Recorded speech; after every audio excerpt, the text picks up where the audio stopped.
la tierra sufro por causa del Señor. Sé que allá en el cielo tendré mi galardón. Cristo ha prometido a los suyos redimir y pagar con gracia a quien le sea fiel. En el día del rapto yo me levantaré para estar con mi Salvador. Yo iré con él.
levántate, vete a Sarepta de Sidón y mora ahí. He aquí yo he dado orden allí a una mujer viuda que te sustente. Entonces él se levantó y se fue a Sarepta, y cuando llegó a la puerta de la ciudad, he aquí una mujer viuda que estaba ahí recogiendo leña, y él la llamó y le dijo: te ruego que me traigas un poco de agua en un vaso para que beba. Yendo ella para traérsela, él la volvió a llamar y le dijo: te ruego que me traigas también un poco de pan en tu mano. Y ella respondió: vive Jehová tu Dios, que no tengo pan cocido, solamente un puño de harina tengo en la tinaja, y un poco de aceite en una vasija. Y ahora recogía 2 leños para entrar y preparar para mí y para mi hijo, para que lo comamos y nos dejemos morir. Elías le dijo: no tengas temor, ve, haz como has dicho, pero hazme a mí primero de ello una pequeña torta cocida debajo de la ceniza y tráemela, y después harás para ti y para tu hijo, porque Jehová Dios de Israel ha dicho así: la harina de la tinaja no escaseará, ni el aceite de la vasija disminuirá, hasta el día en que Jehová haga llover sobre la faz de la tierra. Entonces ella fue e hizo como le dijo Elías, y comió él y ella en su casa muchos días. Y la harina de la tinaja no escaseó, ni el aceite de la vasija menguó, conforme a la palabra que Jehová había dicho por Elías.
aparece Abraham en Génesis capítulo 12.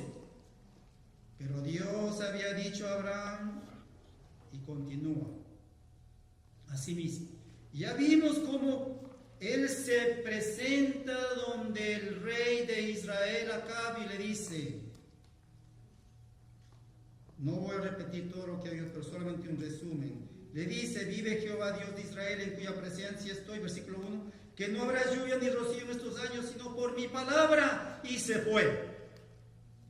Y no es que habíamos dicho que no fue a esconderse, no, sino que Dios le llevó hasta un riachuelo, ni siquiera era un río, a un riachuelo, para que beba agua. Y también dice que Dios mandó a los cuervos en la mañana y en la tarde trayéndole alimento.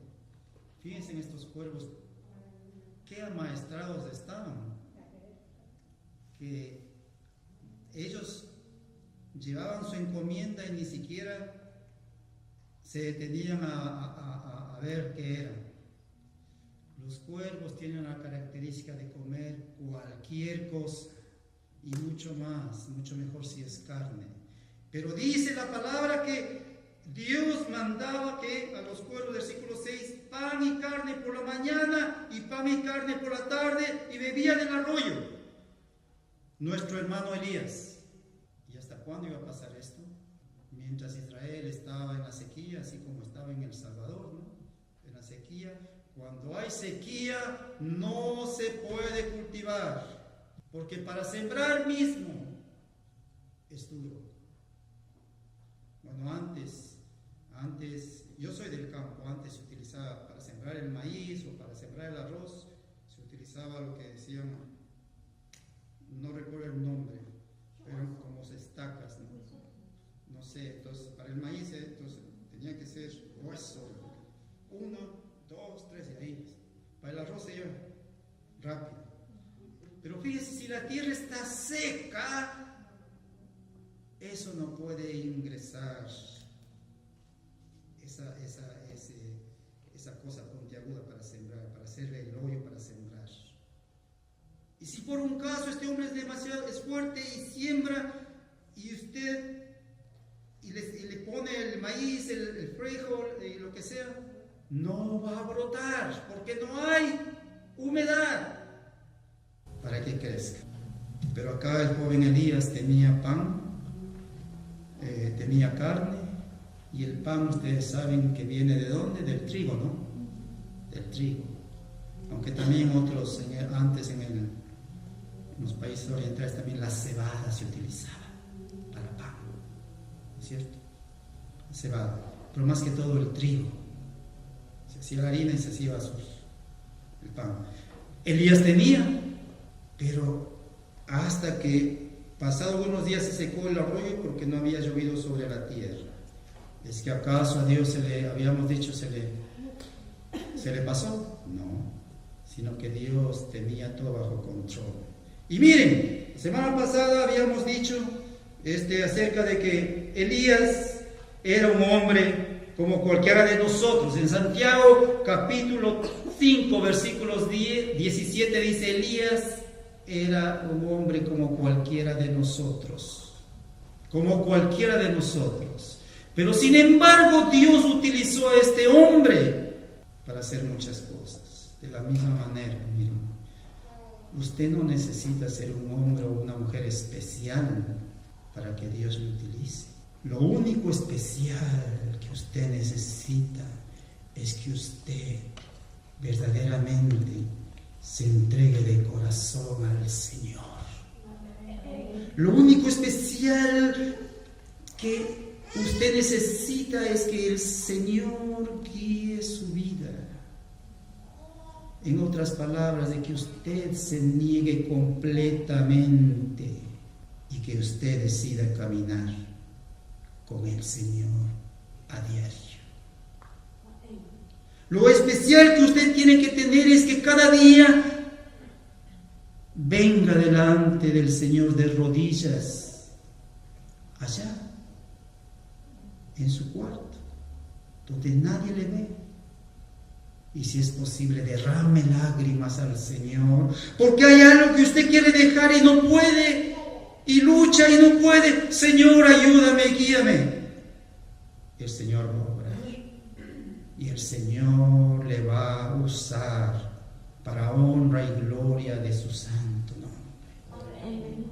Pero usted tiene que dar de usted, de sí.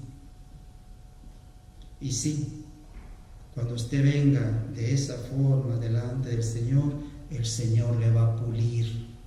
¿Recuerdan que habíamos hablado de que, sí, que de pronto Elías, Dios, se secó el arroyo? Aquí vemos versículo 7, se secó el arroyo. Se secó. Y vino luego a él palabra de Jehová diciendo, versículo 8, levántate, vete a Sarepta de Sidón y mora allí. Aquí yo he dado orden allí a una mujer viuda que te sustente. Dios llama a Elías. Y habíamos dicho que a veces los requerimientos para tener fe muchas veces son ilógicos. Los podemos ver, no es que son ilógicos, los podemos ver como que son ilógicos. O dicho en otras palabras, como que no tienen sentido. Y sí, no tienen sentido para la mente humana. ¿No es cierto? Es ilógico que yo salte de aquí y vaya a caer allá en la puerta.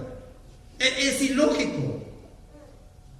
Humanamente es ilógico. Es ilógico que yo salte y me agarre de esa. Es ilógico. No puedo. Pero el Señor sí puede hacer que eso termine.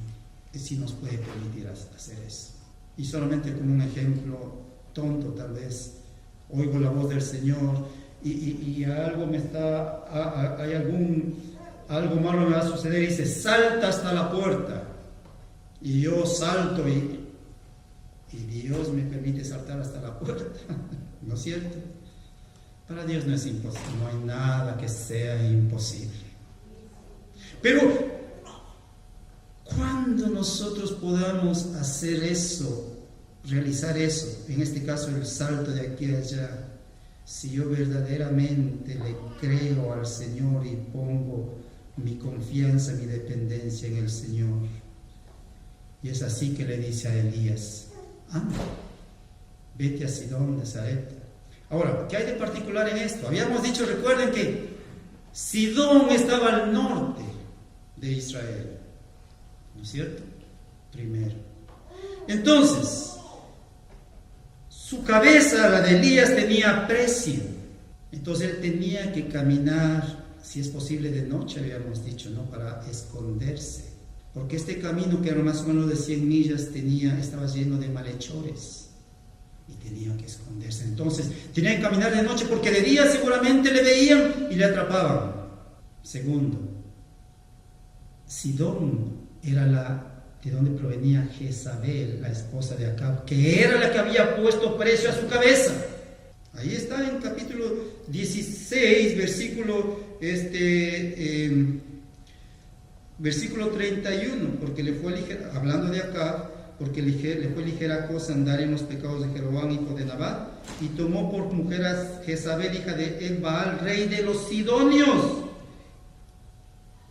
Fíjense. Y otra cosa, es ilógico, ¿no es cierto? ¿Cómo le va a mandar allá, como decimos nosotros, a la boca del lobo, ¿no? A la boca del lobo. Y tercero, y le dice, ¿qué es lo que le dice? Bueno, le dice, anda, mora allí, levántate, vete a Sarepta de Sidón y mora allí. He aquí yo he dado orden allí a una mujer viuda que te sustente. Le manda de una mujer viuda para que le sustente. Y hemos dicho que la particularidad de las viudas en la antigüedad era que ellas no tenían, si no se casaban, pues simplemente en ellas estaban expuestas a la muerte, porque no podían trabajar. Y bueno, esta viuda no era ni siquiera una viuda rica, era viuda pobre. Y miren, le manda al profeta, al más grande profeta de Israel, a morar en la casa de esta viuda que estaba muriéndose de hambre.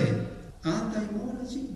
Entonces, por eso les había dicho que a veces por supuesto,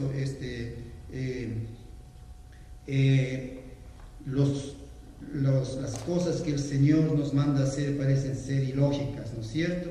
Entonces podemos ver el camino a seguir, no hace sentido, tampoco el lugar donde tenía que ir hace sentido, y más aún la persona, una viuda a quien Dios enviaba a Elías, tampoco hace sentido. Es totalmente ilógico. Entonces, ¿y de dónde había salido Elías?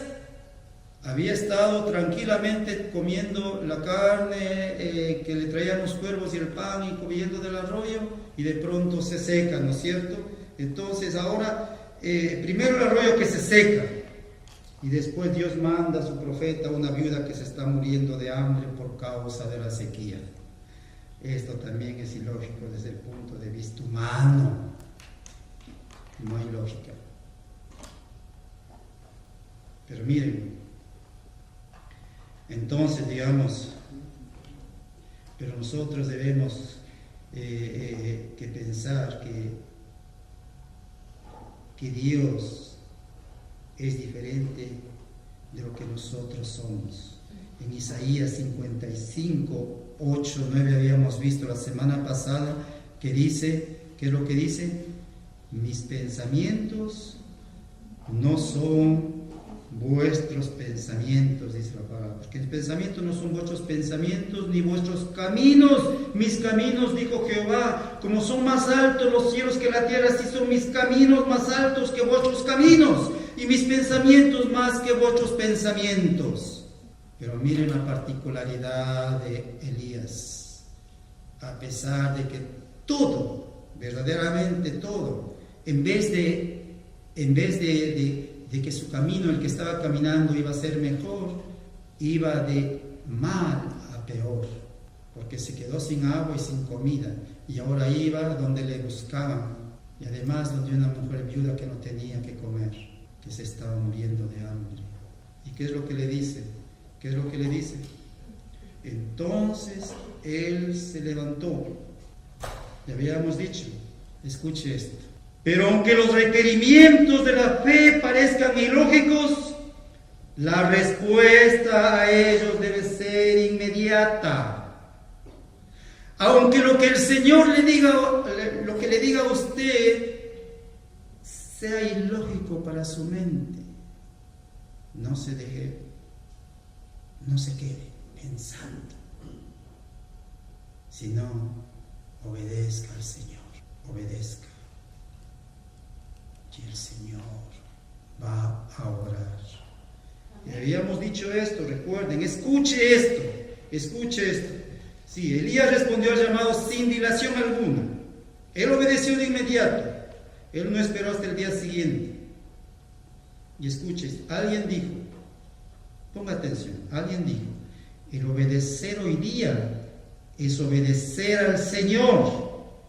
El obedecer mañana es obedecer al enemigo, porque entre el mandamiento de Dios y nuestra obediencia está el basurero del enemigo. Y en el basurero, ¿qué hay? Basura. Y hay cualquier cosa, ¿no es cierto? Hay cualquier cosa, ¿no es cierto? Y Dios no nos ha llamado a hacer cualquier cosa. No, el Señor nos ha llamado a obedecer. Entonces, cuando el Señor les llame a obedecer, obedezca enseguida. No espere para mañana, para el día domingo, para el próximo año, para cuando ya tenga mis 30 años, mis 50, cuando ya me retire, voy a tener más tiempo.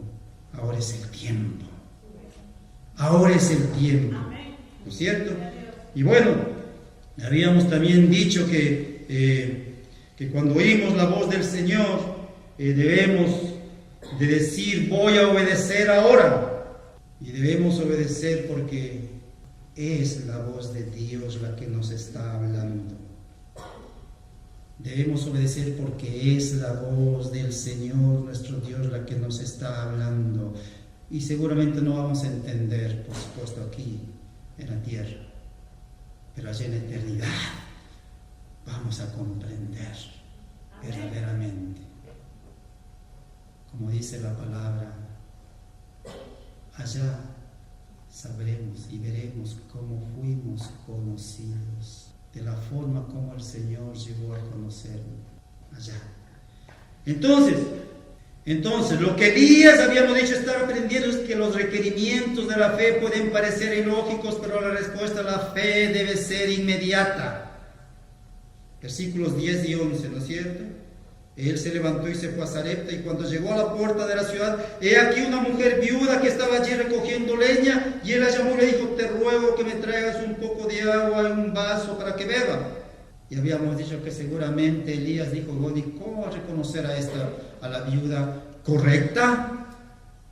Y seguramente no dice la palabra, pero es mi pensamiento, es lo que yo digo, que tal vez le dijo: bueno, voy a pedir un vaso de agua, y si ella dice que sí, bueno, me atreveré a pedir un pedazo de pan, y si ella dice que sí, la viuda que el Señor me ha llamado a que vaya para allá. No dice la palabra, pero solamente es un pensamiento mío. Entonces, es una conjetura mía, ¿no es cierto? Y entonces, y yendo ella, versículo 11, para traérsela el agua, él la volvió a llamar y le dijo: te ruego que me traigas también un bocado de pan en tu mano. Pero miren, seguramente Elías no sabía que la viuda no tenía nada. Seguramente no sabía. Y él le dice: bueno, y fíjense, lo que pidió Elías no era mucho. Era muy poco. Un pedacito de pan y un vasito de agua. Nada más, no es mucho. Pero para la viuda era la vida misma, la vida entera, porque era lo último que tenía. Y dice: y ella respondió: vive Jehová tu Dios, que no tengo pan cocido, solamente un puñado de harina tengo en la tinaja y un poco de aceite en una vasija. Y ahora recogía 2 leños para entrar y prepararlo para mí y para mi hijo, para que lo comamos y nos dejemos morir. Entonces, Elías verdaderamente era un hombre de fe, ¿cierto? Entonces habíamos dicho que Elías lo que pedía a la viuda no era mucho.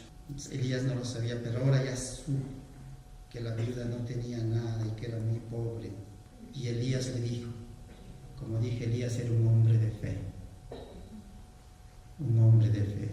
Porque el Señor le había enseñado, el Señor le había forjado, aunque como dije no dice nada de él antes del capítulo 17, pero para ir a enfrentarse, a confrontar al rey, al más poderoso del reino en ese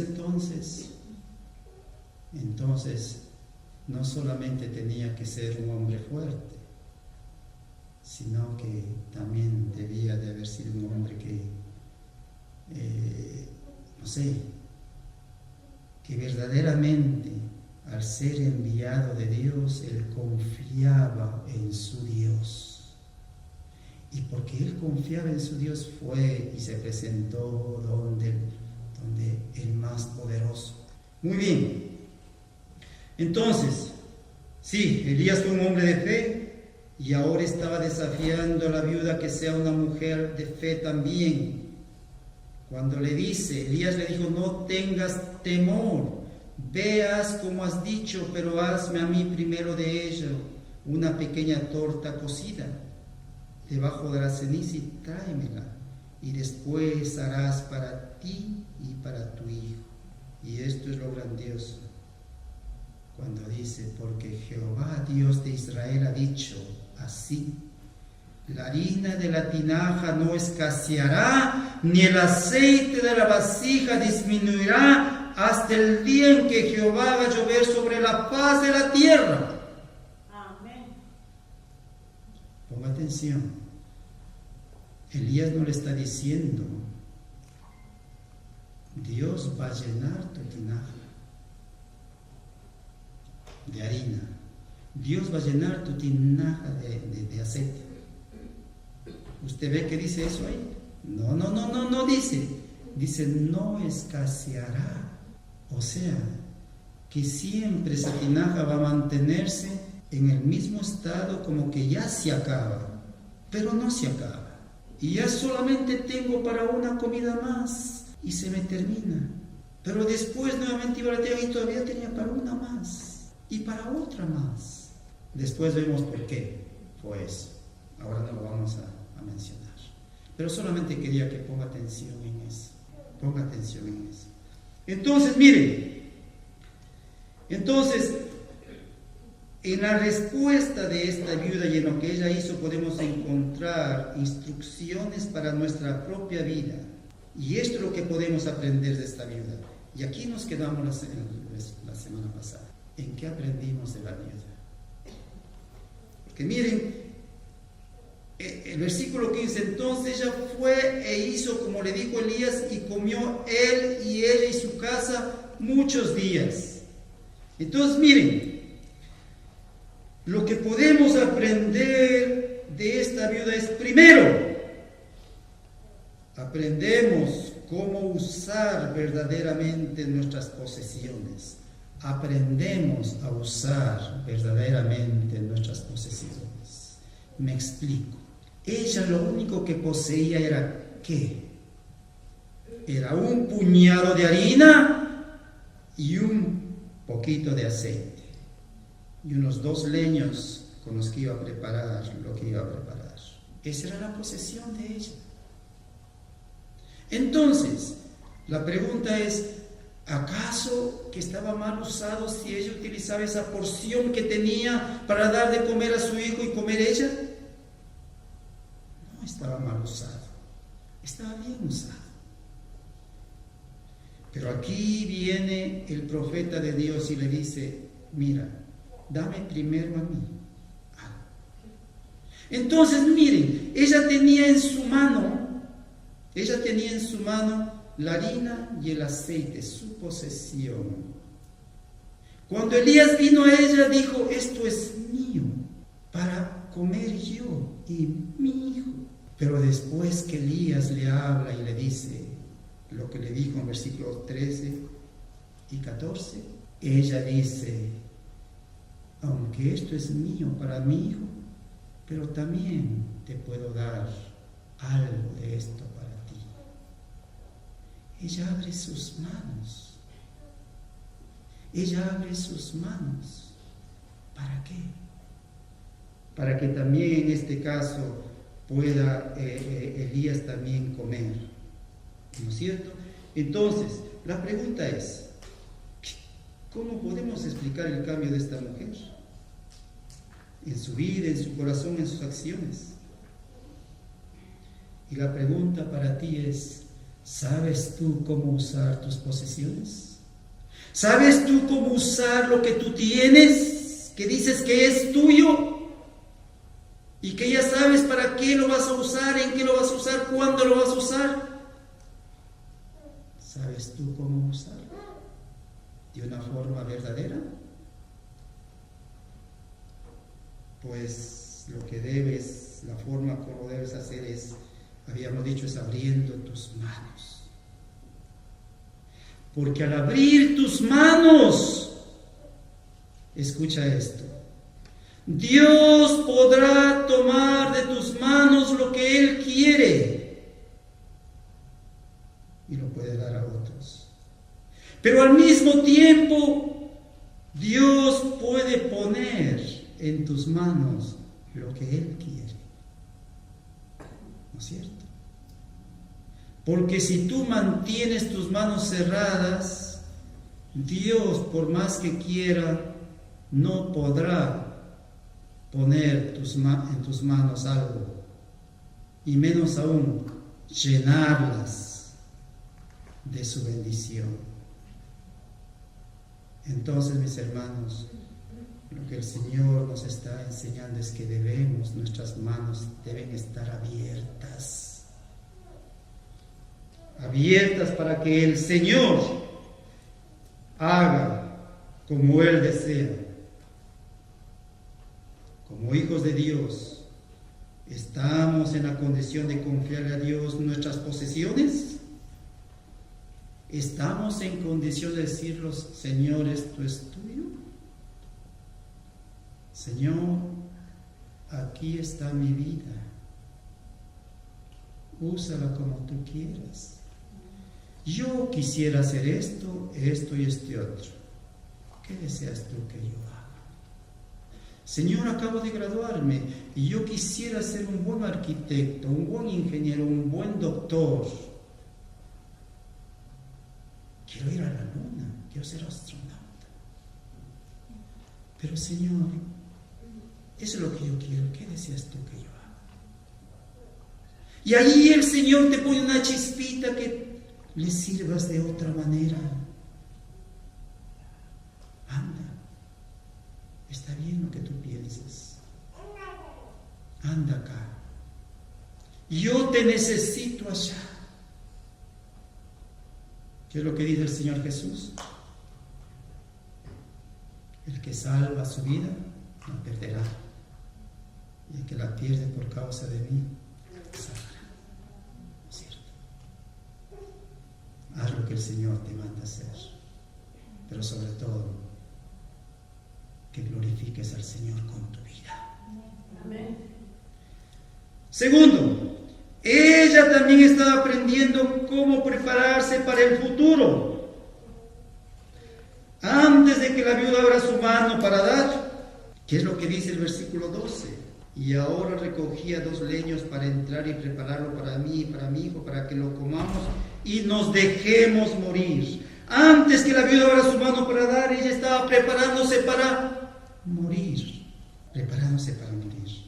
Entonces, pero cuando ella se puso en las manos de Dios, ¿qué pasó? Dios mismo se ocupó del futuro de ella. Cuando abrió sus manos, Dios mismo se ocupó del futuro de ella. Hasta tal punto que, ¿qué?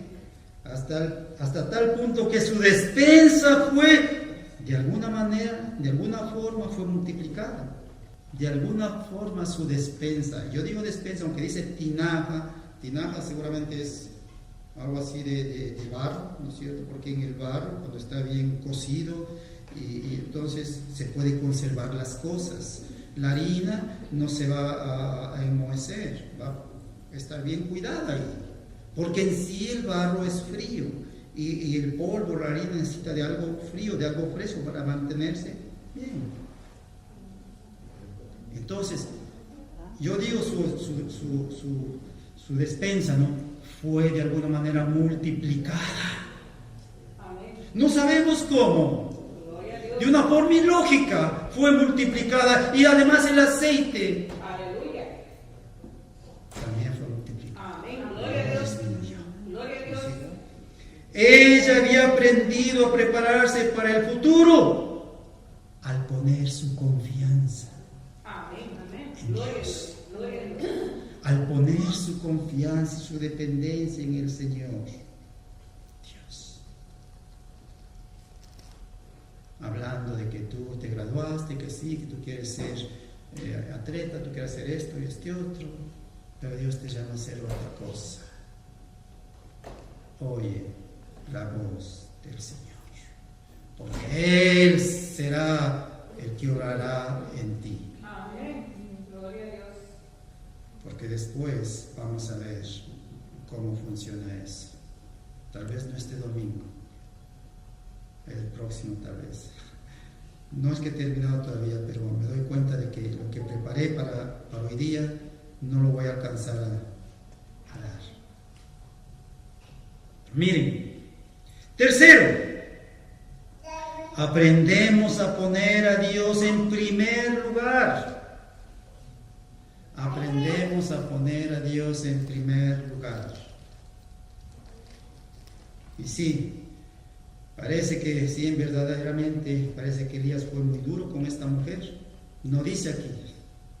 Pero al saber, al escuchar Elías de que no tiene, que solamente tiene un puñado de harina y un poquito de aceite solamente para ellos, entre comillas pongo, él de una forma dura le dice, no te preocupes. No te preocupes, mujer. Dame de comer a mí, que yo estoy más hambriento que tú. No le dice así, no le dice así. Pero fíjense que, y la viuda podía haberle contestado de una forma, de una forma altanera, ¿no? Vamos a ver también el próximo domingo por qué ella no le contestó de esa forma. Ya vamos a ver. Hay ciertas cosas que tenemos que resumir el próximo domingo. Entonces, pero miren, pero en cierto modo, él era el profeta de Dios, que dice a la mujer, le está diciendo a la mujer, le está diciendo, mira, quiero que pongas a Dios primero en tu vida. Mira, mujer, quiero que pongas a Dios primero en tu vida. Cuando le dijo estas palabras, porque Jehová Dios de Israel ha dicho, lo que dice en el versículo 14, le está diciendo, sí, mira, pon tu confianza en el Señor. Así le está diciendo, pero en otras palabras, porque Jehová Dios de Israel ha dicho. Y para que él diga estas palabras, porque él verdaderamente confiaba en su Dios, porque él había aprendido. Recuerden que estaba aprendiendo. Recuerden que aquí al principio él fue a un lugar que parecía ilógico para la mente humana, que no tiene sentido, pero él, habíamos dicho que él obedeció. Ya dijimos que aunque el proceso de tener fe, el proceso de andar en fe, el proceso de usar la fe, es hacer lo que te manda hacer el Señor, aunque te parezca ilógico, aunque no tenga sentido para ti, aunque no tenga sentido. ¿Ok? Entonces, sí, quiero que pongas a Dios primero, cuando le dijo Jehová Dios de Israel ha dicho. Y dice la palabra que ella fue e hizo como el profeta le ordenó. Versículo 15, entonces ella fue e hizo como le dijo Elías. Y miren, y comió él y ella y su casa muchos días. Y el Señor Jesús nos dice, ¿no? Allá, si nosotros vamos a Mateo capítulo 6, Mateo capítulo 6, versículo 33, que todos debemos sabernos ese versículo. Mas buscad y su justicia, y todas estas cosas os serán añadidas. Mas buscad primeramente el reino de Dios y su justicia, y todas esas cosas os serán añadidas. Y el Señor nos enseñó. Esta viuda nos da un ejemplo. Ella puso a Dios primero. La pregunta es, ¿hemos aprendido a poner a Dios en primer lugar? Gloria a Dios. Gloria a Dios. Miren, a veces nos toma el tiempo de nuestra vida para aprender a hacerlo. A veces nos toma toda una vida para aprender a poner nuestra confianza en el Señor. A veces tenemos que esperar que algo suceda en nuestras vidas, y a veces algo no tan bueno, para poner nuestra confianza en el Señor. Pero miren, si usted alguna vez en su vida hubo un tiempo en que puso la confianza en el Señor, seguramente va a recordar que fue algo diferente, que fue algo que obró en su vida y se recuerda como lo que pasó. Pero después, por todas las inclemencias de la vida, usted dejó de confiar en el Señor. Pero le hubiera ido mejor si usted de continuo hubiera confiado en el Señor. Y el Señor no nos ha ofrecido de que no, nos va a ir, que vamos a tener riquezas, que vamos a tener salud, que vamos a tener todo lo que una persona quisiera tener. Lo único lo que Él nos prometió fue que estar con nosotros todos los días hasta el fin del mundo. He aquí, yo estoy con ustedes todos los días hasta el fin del mundo. Eso sí nos prometió el Señor. Entonces, miren, no deje de confiar en el Señor. Entonces, pero el Señor desea que lo hagas siempre. Confíes en el Señor siempre. Que sea Dios primero en tu vida. Y número 4, ¿qué aprendemos de esta viuda? Y sí, no pude terminar, ¿verdad? Pero este número 4, con eso terminamos.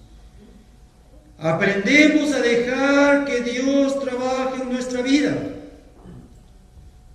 Pongamos atención a la promesa del Señor. Pongamos la atención, miren, versículo 14. Porque Jehová Dios de Israel ha dicho, y ya sabe, la harina de la tinaja no escaseará. Bueno.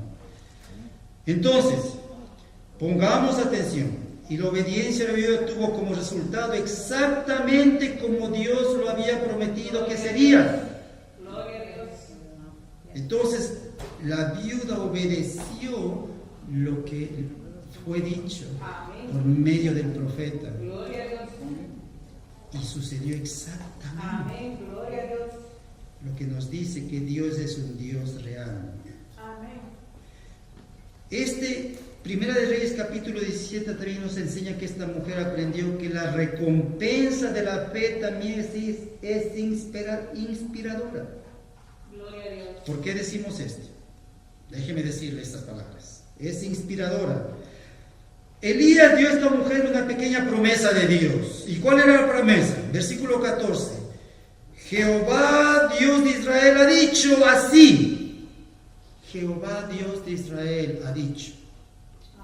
Y lo que dijo, bueno, la promesa.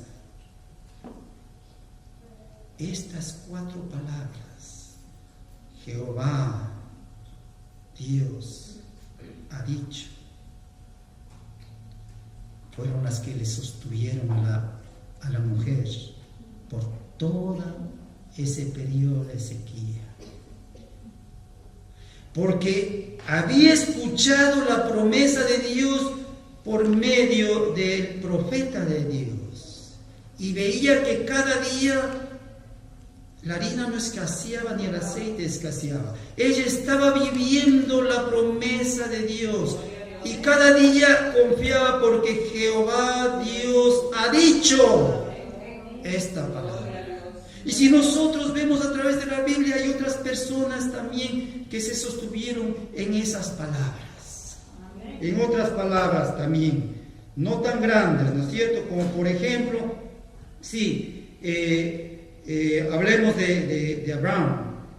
Génesis capítulo 15, versículo 5. Le dice, mira las estrellas del cielo. Si tú las pudieras contar, así será tu descendencia. Y nosotros podemos ver hasta nuestros días como la descendencia continúa. Así será tu. O cuando le dijo Jesús a Pedro, de pronto ven los apóstoles uno que parecía fantasma caminando sobre el mar de Galilea. Y le dicen, ¿quién eres? Dice, yo soy. Si eres tú, Jesús le dice, Pedro, pues que yo pueda ir donde ti. Y el Señor le dice, ven. Y esa palabra que le dice, ven, le dio la fuerza para poner su pie en el agua y dar el primer paso y el segundo y el tercero, hasta que él dijo, no puede ser cierto, yo creo que estoy soñando. Y se hundió, porque quitó los ojos. ¿Y qué no decir? ¿Y qué no decir de nuestros hermanos Pedro y Andrés, cuando el Señor les dijo en Marcos 1, 16, 18, dice, seguidme y yo os haré pescadores de hombres, le dice, ¿no? Y ellos dejaron sus redes y siguieron a Jesús y su vida cambió. Marcos 1, 16, 18. Leámoslo porque tenemos unos pequeño tiempo y si podemos leer Marcos 1, capítulo 1, versículos 16 al 18. Dice: andando junto al mar de Galilea, vio a Simón y a Andrés su hermano que echaban la red en el mar porque eran pescadores. Y les dijo Jesús: venid en pos de mí y haré que seáis pescadores de hombres. Y dejando luego sus redes, les siguieron. Si ellos dejaron sus redes, les siguieron a Jesús y su vida cambió. La viuda puso su confianza en tan solo 4 palabras. Y ella fue bendecida por 2 años y medio más que duró la sequía. No hay otra oportunidad como esta cuando creemos en Dios. No tiene que haber un grande discurso. No tiene que haber un grande discurso verdaderamente para que usted crea en el Señor. Pueden ser tan solo unas pequeñas y cortas palabras. Cuando verdaderamente Dios habla y nosotros escuchamos. Gloria a Dios. Entonces,